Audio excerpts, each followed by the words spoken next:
선돈.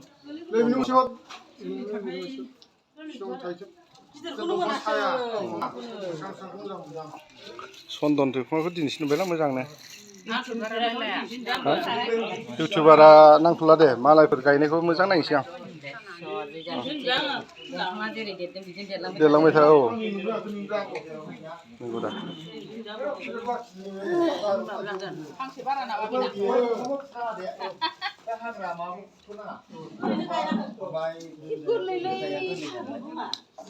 प्लास्टिकखौ हाखांना गारनांगौ आरोबाव आरो फांनै दंबावो ने नै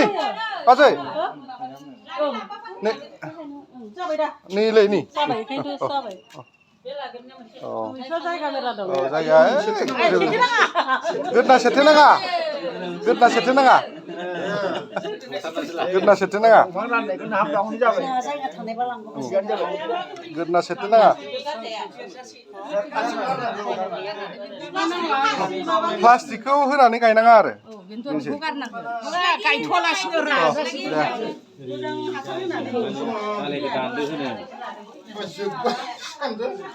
दालाय लिंगोन मालायनिसिम दानो थिननो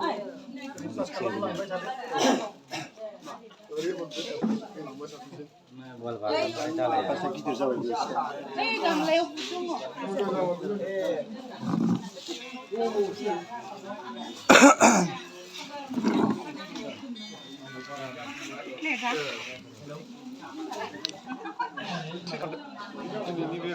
मा जाहोनाव एसे खोन्थायोबा मोजां जायो जोबोद गोजोननाय आरो दिनै जोंहा माइदांगुरि ब्रह्म समाजनि थाखाय नैबे राखि पुर्णिमा बिथां जोंहा जोंनि समाजनिनो चन्द्र बसुमतारीनि दिनै जयग फाला एबा जयगनि गेजेरजोंनो मोजाङै जोंहा दिनै बे राखि पुर्णिमाखौ जोङो जयगखौ होखांबाय आरो प्लास दिनै होखांनायनि उनाव बेखौ गारबाय आङो मोनहां नायलायनानै दिनै एसे साहा लोंनाय जाबाय दा बिनि गेजेराव मोनसे मोजां समाजाव मोजां रादाब मोनसे फैदोंमोन जोंहा गामिनिफ्राय मोनसे सासे सेंग्राया बिथां नोजोर गयारि बिथाङा MSW कर्सखौ फोजोबनानै फैबाय बे मोनसे जोंनि समाजनि जाफुंसारनाय जोबोद गोजोनदों जों बिथांनि देरहासारनाय आरो जाफुंसारनायाव जों बिथांखौ जों समाजनिफ्राय रोजा रोजा साबायखर आरो आशीर्बादखौ जों होबाय बिथाङा उननि सम आरो जिउआव मोजां जिउ खांलांथों आरो समाजनि मोनसे आवगायनाय हाबाफारिखौ मावबाय थानो हाथों दा बिथाङा बिनि गेजेरजोंनो मा गावनि उथ्रिसारनाय आरो जाफुंसारनायजों दिनै बेसेन गोसा मोनसे दंफां रानदोङो बे दंफाङा जाहैदों चन्दन बगा चन्दन बिफां बेवहाय जोंनि मन्दिर सिङाव लांगोना सिङाव गायनो थाखाय गं 10 चन्दन बिफां होदों आरो लोगोसे गामि समाजनि जायफोरनि बारि गुवारफोर थानाय बे बिथांमोननोबो फांफा दंफांखौ राननानै होदों आरो बिनि थाखायबो समाजा बिथांखौ गोबां साबायखर होदों आरो जोंबो समाजनिफ्राय आरोबाव खनसे बिथांखौ जोङो साबायखर होबावबाय दा जोङो जयग जोबनायनि उनाव नै जानाय लोंनाय लाहार फाहार खालामनोसै आरो आसा खालामो मुलुग संसाराव इसोरनि अननायजों बयबो आलो गोजोनै थाथों बेखौनो जों आसा थिबाय आरो खुलुमनाय थाबाय जोबोर साबायखर जोंहा नै जोंहा आदा डम्बर सेत्रियाबो एसे जानायखौ मुखुब जोंहा हनै जोंहा नैबेनोमोन आदैया नै जोंना MSW पास जाना फैनाया बेनोमोन बिराद गोजोननाय थाबाय बिनिनो खाना खिना बायसानि बे बिमाया बे ओमफ्राय बिफाया नैबे जाहैबाय औ दे जाना हो बे गोजोननाय समाव मन्दिर सिङाव आरो दिनै पुर्निमाबो जाहैबाय नालाय राखि पुर्निमा जोंहा जैग'बो होनाय जाखायो गामियाव बिदिनो ओंखायनो जों एसे रायजोफोरजों ज' आयजन खालामनायखौबो जों ज'यै जाबाय आरोखि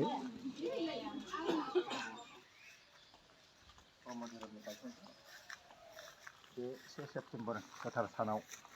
जोंनि ब्रह्म धोरोमनि फिरफिलाखौ बिरहोनो थाखाय जोंनि माइदांगुरि गामिनि आफादगिरि बिथां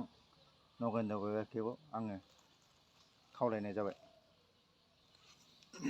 थांनानै मावो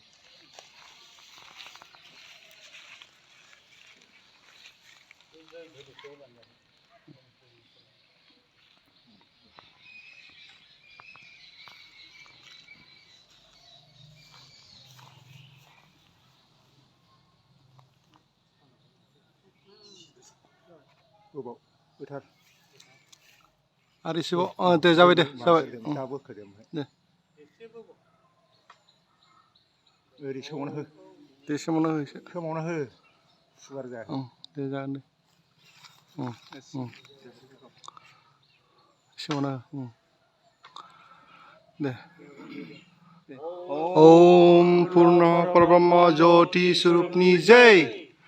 ओम पूर्ण परब्रह्म ज्योति स्वरूपनि जय ओम पूर्ण परब्रह्म ज्योति स्वरूपनि जय ओम सरासर ब्रह्मनि जय ओम सरासर ब्रह्मनि जय ओम सरासर ब्रह्मनि जय ओम पूर्ण परब्रह्म ज्योति स्वरूपाय माइदांगुरि ब्रह्म समाजनि गोथार मन्दिर लांगोनायाव नुजाथिफैनाय जोंनि माइदांगुरि ब्रह्म समाजनि ब्रह्म धोरोमारि सिबियारि आइमोन बाबामोन जोंहा बे फिरफिला सिङावनो गसंफैनाय दुलाराय उदालगुरि दख'रा ब्रह्म धोरोम आफादनि आफादगिरि बिथां जनलाल नार्जारि जों लोगोसे जोंनि माइदांगुरि ब्रह्म समाजनि गासिबो मावथि फारिया सोद्रोमा आइमोन बाबामोन जों बयबो मिथिखागौ दि दिनै 1 सेप्तेम्बर 2023 मायथाइनि 1 सेप्तेम्बर बे 1 सेप्तेम्बरा दुलाराय जोंनि ब्रह्म धोरोम आफादनि मोनसे गायसन सान जों बेखौ बयबो मिथिगौ जे बाहायबो फिसा जारिमिन हाबनानै थाबाय जे जोंनि धोरोम फोसावगिरि गुरुदेव कालिचरना जेब्लानोखि 1938 मायथाइयाव थैदोंमोन थैखांनायनि उनाव जोंनि आसाम हादराव ब्रह्म धोरोमनि आफादनि सोमोन्दै बा ब्रह्म धोरोमनि नेमखान्थिखौ जोङो जयै सिबियाखैमोन 38 मायथाइनिफ्राय फैयै 35 बोसोरहालागै जोङो जयै थायाखैमोन बेखौ नुनानै दुलाराय आसामनि जेसेबांनाखि ब्रह्म सिबियारि बिसोरो मोनसे खौसे जानानै सानखांनाय फैदोंमोन दि 1975 मायथाइनि दिनैनि 1 सेप्तेम्बर सानावनो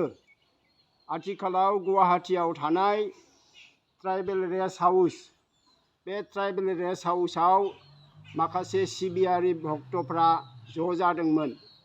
दि जोङो मोनसे दुलाराय आसाम नाङै मोनसे ब्रह्म धोरोमनि आफाद दादिनि होननानै बिसोरो ज' जादोंमोन बे ज' जाना जादोंमोन लखिमपुरनिफ्राय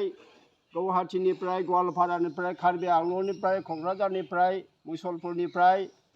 आरो तेजपुरफोरनिफ्राय गोबां सोद्रोमा थांदोंमोन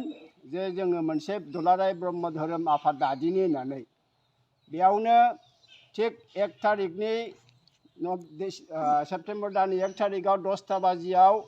ट्राइबेल रेस्ट हाउस गुवाहाटीयाव ज' जादोंमोन आरोबाव मोनसे आफाद सोलिदोंमोन आफाद मोनसे दैदेनदोंमोन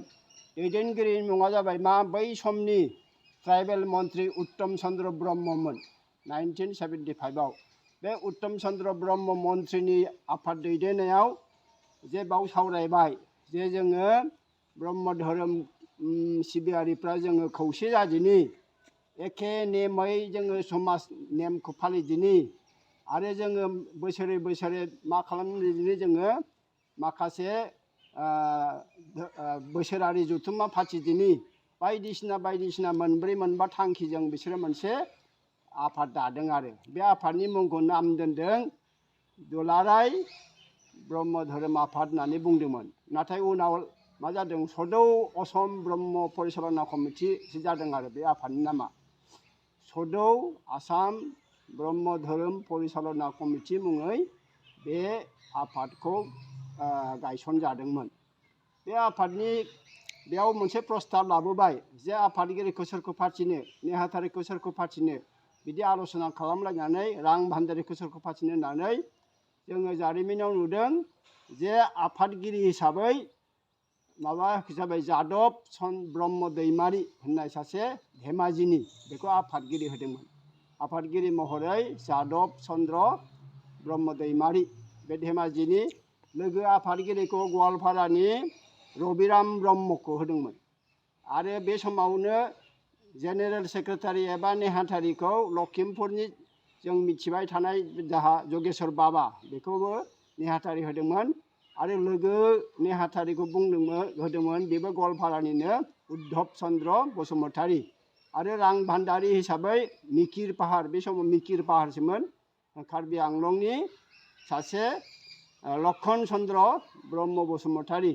बिसोरखौ रां भान्दारि होदोंमोन बेबायदिनो मोनसे आबुं कमिटि दानानै आरो बे समाव गोबां आचार्य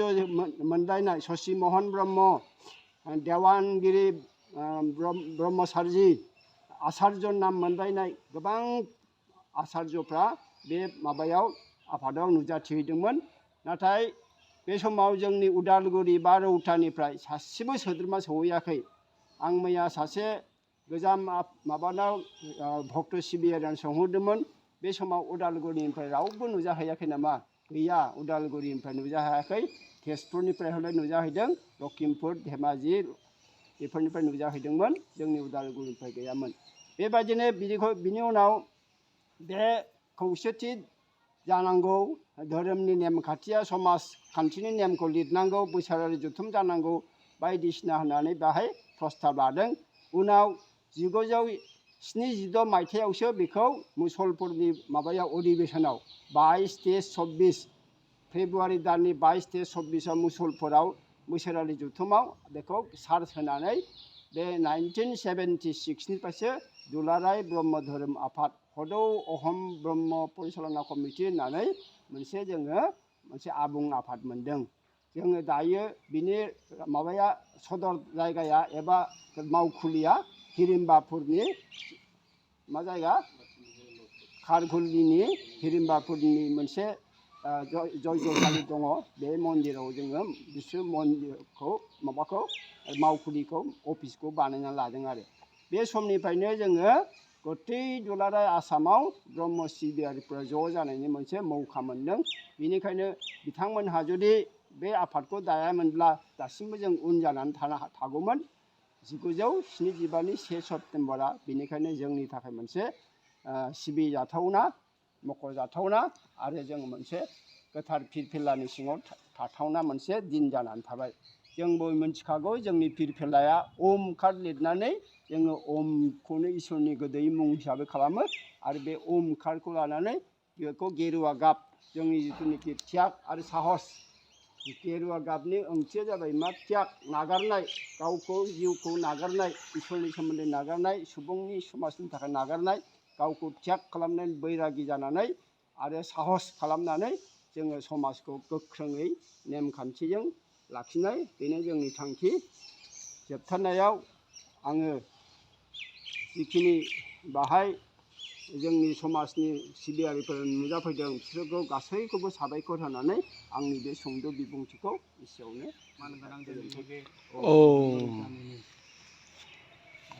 आफादगिरि नरेन गयारि आफाद आरो जोंहा नेहाथारि रमेन गयारि आरो माइदांगुरि गामिनिनो नुजाथि फैनो हानाय आइमोन आरो आफामोन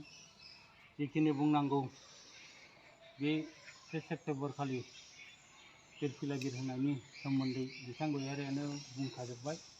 आरो आं मा बिबुंथि लाखिबावनो आंहा देहायाबो एसे असाल हिसाबै आङो बांद्राय बेफोरबायदि बिबुंथि लाखिनो गोसो जायाखै बेखिनिखौ आङो बुंनानै रायजोफोरनि खाथियाव आरज गाबनानै निमाहा बिनानै आङो बेखिनिखौ बुंनानै फोजोबथ'बाय।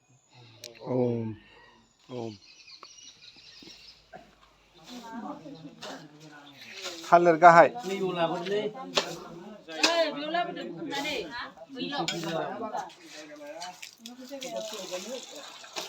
बेयाव हा लाबोदोलै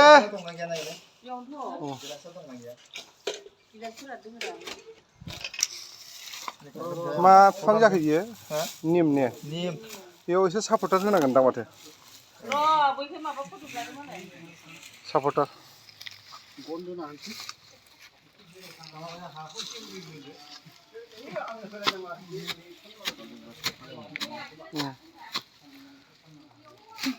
थानांगौलै बिनि अक्सिजेन मोनजाबाय बिराद 100 बोसोरनि बांसिन मोनजागोन जों निम नैबेयाव जाहैबाय थालिर हायथा गायलायबाय मोजां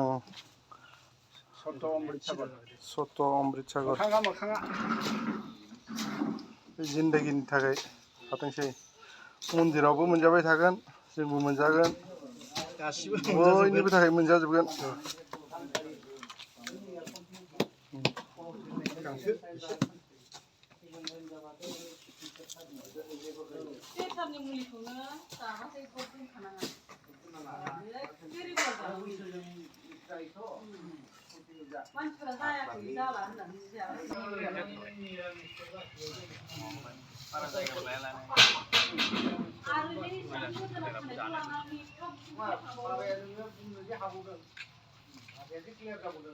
सन्दन नङा होमबा बियो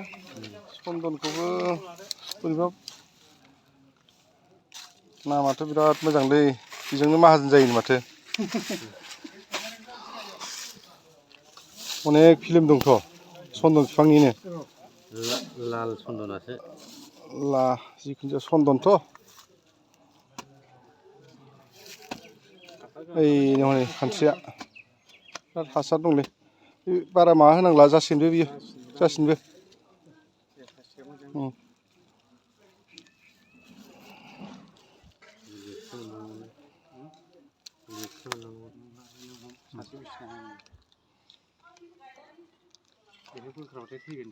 आदार लागासिनो दा गाव हारसिं हाया बेलेग दंफांनिफ्रायसो आदार लायो दा ओमफ्राय बे गयफोरनिफ्राय बेलेग बिफांनिफ्रायसो आदार लायो बेहा बिदिसो गाव हारसिं आदार बानायनो हाया सापर्टार नांदेरगौ आरो ने बेलेग दंफांनिफ्रायसो आदार लायो आं बिनि माबाखौ बारा फरायनो मोनाखै ओंखायनो बै दंफां फिसा फिसाखौ होफाखायो खोथाया बिदिसो ने गावहा हारसिङै सिदा खालामलाय सिदा जागोन जायाखै नायलाय देनांहाय होमबालाय बेफोर खाथि खालानि दंफांफोरनिफ्रायसो लाफाजोबगोन आरो बेयो रोदाया सेस सुहैजोबगोन बिसिनि रोदायाव खाथियाव नांथारगौ बुस्थुखौ बेलेग दंफां नांथारगौ नङाबाथाय जाया बेलेग दंफां थाफाथारनांगोन होनबा बेलेग दंफांनि रोदायाव सुनानैसो आदारखौ लायो आरो बेयो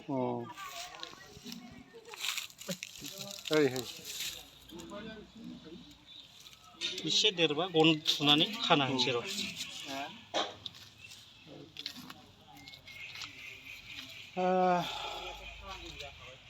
जासिगोन दे